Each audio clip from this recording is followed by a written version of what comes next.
एक महत्त्वाची घडामोड गुंड गजा मारणेच्या पत्नीला दादांच्या राष्ट्रवादीकडून उमेदवारी देण्यात आली आहे। जयश्री मारणे पुण्यात प्रभाग 10 मधून निवडणूक लढवणार आहे। बेबी फॉर्मचं वाटप सुद्धा करण्यात आलेलं आहे।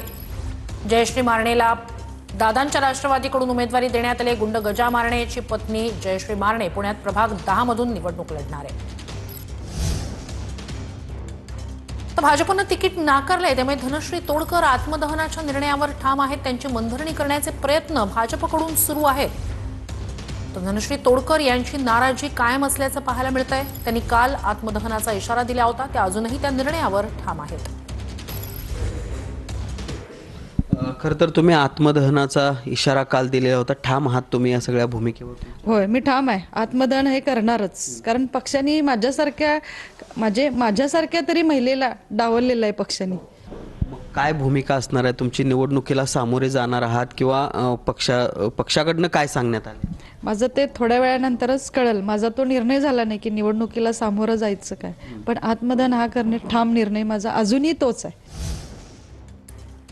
पक्षातील नेत्यांनी माझ्यावर विश्वास दाखवल्यानं आभार, असं नवनाथ बन यांनी म्हटलंय। तर मुंबईसारख्या शहरात संधी दिल्याबद्दल वरिष्ठांचे आभार सुद्धा त्यांनी मानले आहेत। मुंबई महापालिकेवर महायुतीचा तुटल्याच जमा वाटते आणि उदय सामंत यांनी अगोदर तुम्ही निघून चालला। अरे आता सगळ्यांना फॉर्म वाटायला लागेल ना। रात्री किती लोकांना वाटले फॉर्म? आमचे जेवढे एबी फॉर्म भरलेले आहेत ना, आपले इच्छुकांनी फॉर्म, त्यांना सगळ्यांना एबी फॉर्म दिले जाते।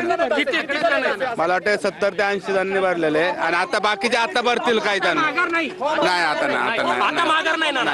ओके आपण पाहतो की या ठिकाणी शिवसेने युती तुटल्यात जमा आहे।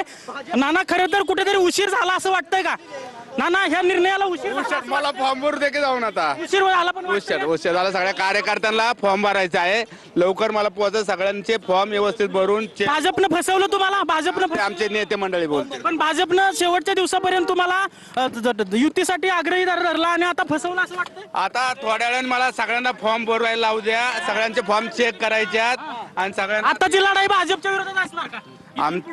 आमची लढाई आता जे काही विरोधक असतील त्यांच्या विरोधात आमची लढाई असते। आता इथून पुढे भाजपच्या विरोधात लढाई असणार का? आता शेवटी लढाईच होणार ना भाजपच्या विरोधात। हे बी फॉर्म भरणार म्हणजे वेगवेगळेच लढणार ना। माघार नाही आता काही झालं? आता नाही।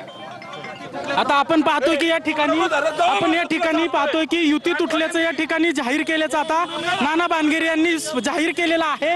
खरं तर मोठी घडामोड म्हणायला लागेल। उदय सामंत अगदी काही वेळात या ठिकाणी येतील, त्यापूर्वी रवींद्र दंगेकर आणि नाना बानगिरे यांनी जाहीर केलेलं आहे की जी भाजप सोबत युती होती ती युती आम्ही तोडलेली आहे। कॅमेरा पर्सन रोहितसह अजिंक्य धायगुडे, TV9 मराठी, पुणे। तर एक महत्त्वाची आणि मोठी घडामोड काही वेळापूर्वीच संजय शिरसाट यांचं छत्रपती संभाजीनगर बाबतचं वक्तव्य, आणि आता पुण्यात सुद्धा माघार नाही असं नाना भानगिरे यांनी म्हटलेलं आहे। काल 60 ते 70 जणांना फॉर्म देण्यात आलेले होते, तर त्यांना एबी फॉर्म दिले जातील। या ठिकाणी भाजप आणि शिंदेची शिवसेना वेगवेगळे लढणार, हे आता चित्र जवळपास स्पष्ट झालंय।